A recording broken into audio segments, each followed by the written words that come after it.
Hey guys, this video you're about to watch, it jumps around a little bit. We had a lot going on some rain days last week, so these fit together the best that I can make them fit. So hey, don't forget to like the video.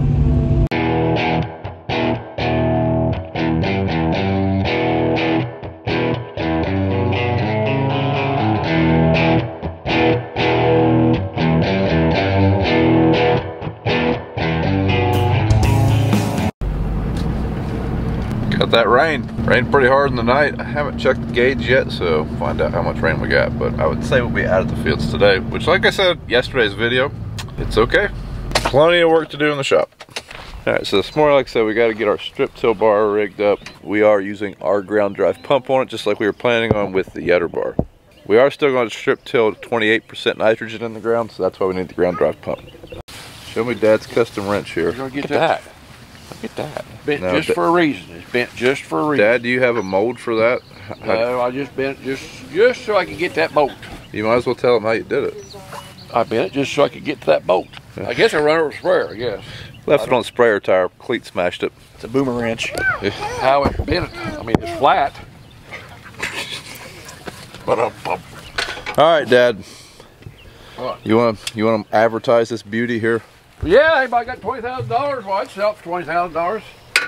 You got to give them the backstory. You made this. I might take it a little less. Yeah, I made this one winter in the shop. All right, well, tell them about your, what do you call it? Ingeniosity. Ingeniosity, or genius, whatever. Well, Ingenuity, I believe is the word you're looking for. I made the markers. You see, I had to offset them to get them to fold in there. Well, if this thing's so good, how come we're not just using it to strip till? Well, if we had tires, would.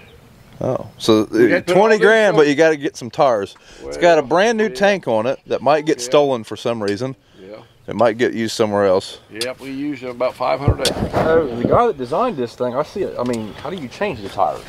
You pick it up. I unblew one tire all the years I used it. Take the excavator and pick the side up, get it out of there. That seems like a pretty big engineering fail. Well, back then they didn't have any big tires like What does he always say anytime we're working on something? Oh, the guy that designed this never worked on it. Then we get a sermon. Hey, look, there's a safety stop. Yeah, I got safety stops on. Yeah, it looks like they rusted right in place. No, they rusted in place. Cylinder might be a little rusty. I think at one point in time this was green and yellow. He tried to pass it off as a John Deere. It served its time. It did been over a lot of acres. This is what we strip tilled anhydrous with in the 90s. A lot of acres. And the 2000s. Come on.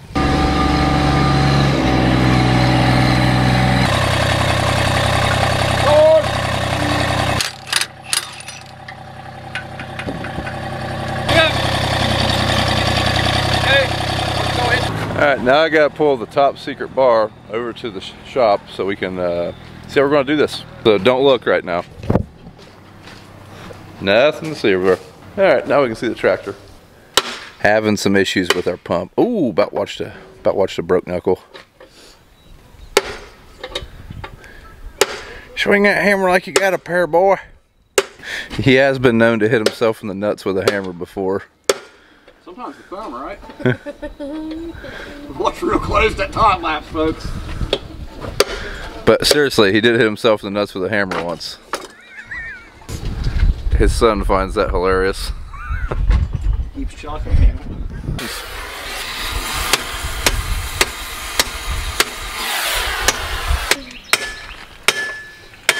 18 inches. No, we don't need that long, do we?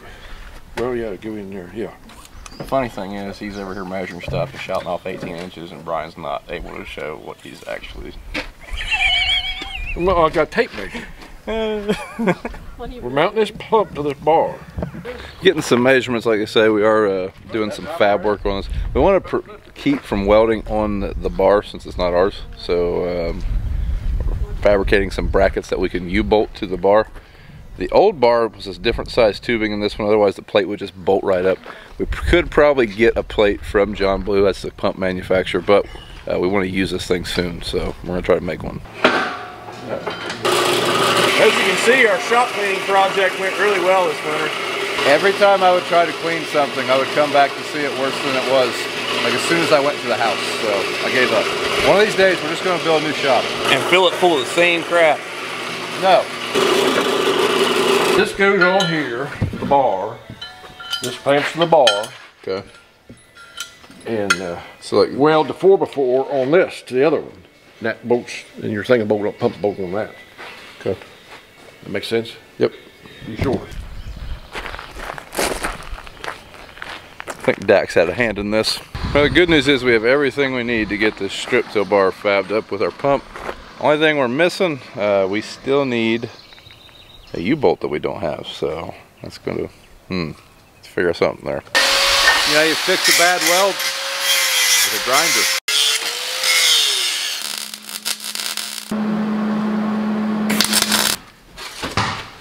Keep in mind, I'm a farmer, not a fabricator. And I just got done doing a webinar for Farmer's Edge, but had to change my shirt. I had to have a clean shirt on. But anyways, get back out here to the shop. Dad's sharing some braces, making some braces.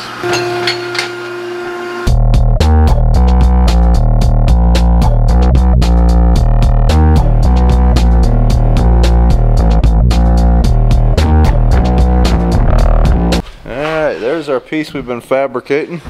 Now basically that piece is going to bolt onto the frame of the strip till bar, and then our pump will bolt onto it. So that way we don't have to weld on anything. Like I said, the bracket we had would not fit the strip till frame, which we're either going to have to weld it or do what we did. So now we are waiting on one plumbing fitting for the pump that was shot on ours. Didn't have that, so we had to order it. We also need another U-bolt.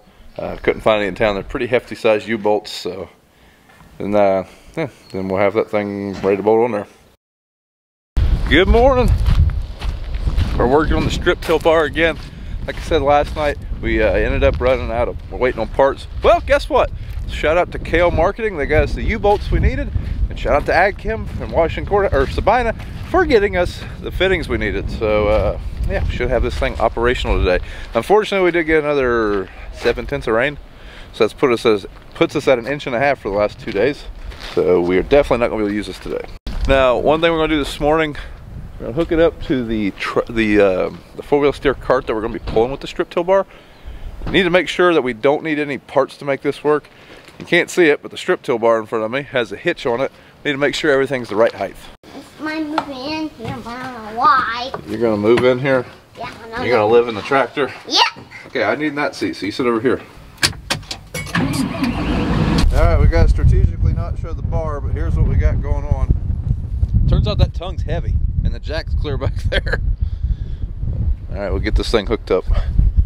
Hooking up the 4-wheel steer cart, the steering was unhooked so we can pull it home, so we got to get that hooked up. Roll that one there backwards, Pete Brian. Backwards? Yep. Alright, we've got our 4-wheel steer hooked up. So now we're going to turn, make sure we don't get into anything, make sure everything's going to do what it's supposed to do. If we have to, we can lengthen the drawbar. Just trying to get everything, all that set. Now with this being a 4-wheel steer cart, it should pretty much follow the tractor. Looks like it's trailing really well. I can see my tractor tracks. I mean, we're just in the yard here, so I can see the tracks in the gravel, and it's pretty much following them. So that's what it's supposed to do. That way you have less footprint. Well, one thing's for sure, backing up this 4-wheel cart's gonna be fun. All right, we're working on how we're going to plumb up this 4-wheel steer cart. If you ever had it before, it was only using one hose. So I'm thinking we're going to put 2 hoses on it, one to fill with. That way we don't have to unhook from the bar, 28 everywhere and whatnot. Don't really want to do that anymore than we have to. So we're trying to figure out what fittings we need. I'm going to run into, I think our local TSC will have what we need. And yeah, we'll have this thing hooked up. Like we said, since we got that U-bolt, we should be able to get that pump on there today too. Any other farms just have a massive amount of old fittings, but we never have the one we actually need.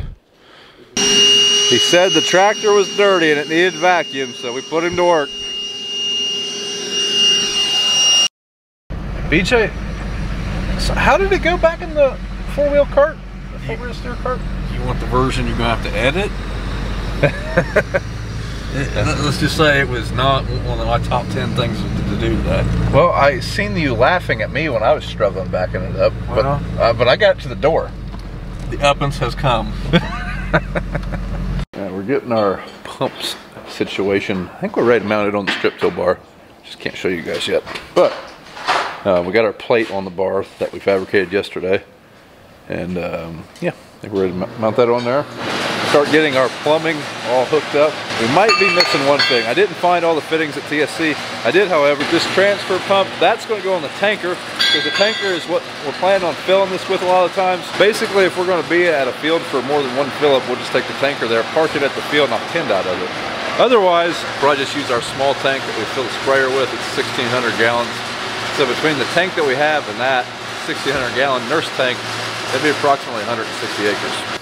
Which is a pretty decent sized day with the strip tow bar we have. Alright guys, it's just about quitting time for the night. It's about 7 and it's getting cold. Temperature's dropping, so I figured I'd give you a quick update. We did not get to film a whole lot because we were working on the super secret, top secret strip tow bar. But we did make some progress on it. It is just about ready for the field. Pumps installed. Part of the plumbing's done. We are missing just a little bit left. We got a little bit left. Need like 2 more fittings and 15 more feet of hose for the inlet side of the pump. And still got to put that pump on the tanker at some point. But other than that, setup's just about ready to roll. So we should be in good shape whenever the fields dry out and we'll be able to run it. So that's exciting. Morning. It's actually almost lunchtime. Had some stuff going on this morning. So just getting to it today. I actually just did a TV interview for a news station. That was odd. That was the first. We're back to ordering fittings. This is like when I tried to re-plumb my house. So many trips to the hardware store. Unfortunately, this time the hardware store's like 80 miles away. But me or BJ, one of us is going after a run for more fittings so we can make up a couple extra hoses. Need a hose for the tanker to hook into the Kimbine. We also need more plumbing fittings for the strip tow bar. A tanker anyway, right? Oh yeah. Well, we need a valve. Now while BJ goes after the parts, Dad and I are going to get the Kimbine on a trailer. We were going to use that nurse tank trailer, the old fuel trailer we're sitting on, but we decided just to go ahead and use our car hauler for now. Might not be the most permanent setup, but it's going to work for now, temporary.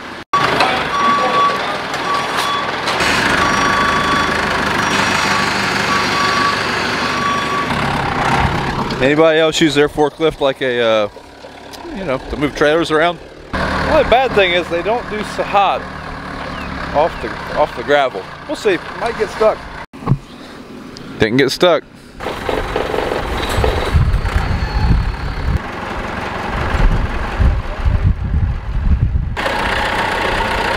All right, the car hauler is clearly not designed for this purpose. The biggest pain in the butt is the fenders. The whole purpose of this Kimbine is to be able to pull directly out of totes, save a little bit of handling, make it a little bit easier to use. So this trailer is going to have chemical totes on it. The IBC totes, the metal cages, the plastic containers full of chemical. Well, trying to figure out where we want to position the Kimbine so we can get as many totes on there as possible. First we're going to take it in the front. The more we got thinking about it, there's going to be no tongue weight if we do that. All the weight on the totes is going to be in the back of the trailer, and that's not any good. You want some tongue weight. So I think we're going to move the Kimbine back and have our chemical, the totes and everything up front. You want just enough room for 2 totes? Yeah. Yeah. So you might come back a little bit more.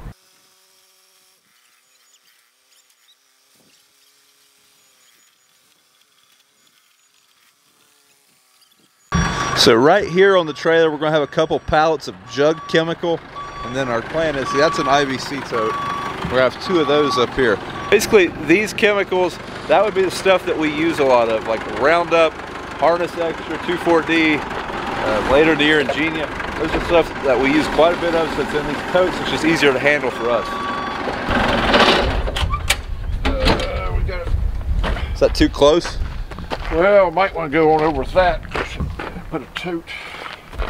All right, so the way this is going to work, our totes will be here, and they'll be plumbed into right here. Dad will be able to watch how many gallons or ounces or whatever unit of measure he's watching, probably gallons, is coming out of the tote, and then he can shut the flow off to that when he's done getting his Roundup or his 2,4-D. It mixes it in here. You can pre-mix it with water, can't you, if you want? And run right in the sprayer. We'll run right in the sprayer. Yeah. So, And then over at the farm where we tend out of, there is a, what, is it an old fuel trailer that we use? Milk tank. Milk tank. How many gallon is that? Well, it's about 1,500 gallons. 2,000, but I don't think that one compartment's open. 1,500. So he's going to be pulling right out of that 1,500 gallon tank right here. Is that correct? Yeah.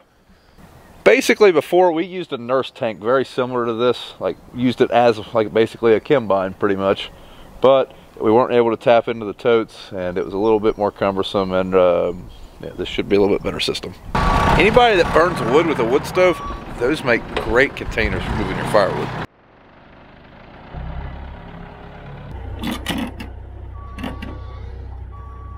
All right, so we put that pallet of chemical on here and she started to roll away.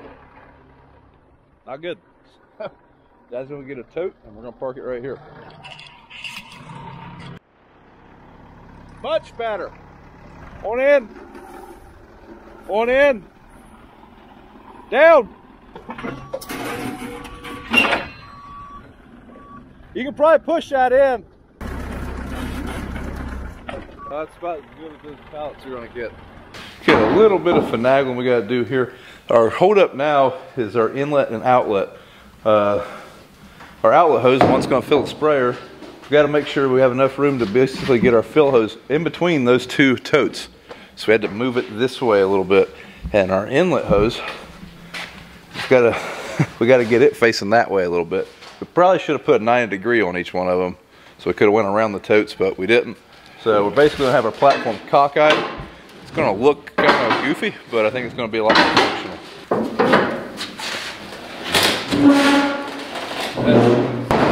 Now we just gotta get a couple more chemicals Dad's gonna need first time he sprays, but other than that, he's pretty much set up for corn burn down with this, aren't you? That's how much spray now, yeah. So as soon as the weather's fit, we're gonna be spraying corn ground. All right, so the way this works is, if we were putting jugs in here instead of pulling out of these totes, which we will be, I mean, that's what's on the back half of the trailer, you throw it on this barb and it would stab it to stab the seal. Water would, or your chemical would dump in, and then you would shoot water up in there to rinse it. Saves a step from us having to rinse it with a hose. Should be a little bit quicker and more efficient.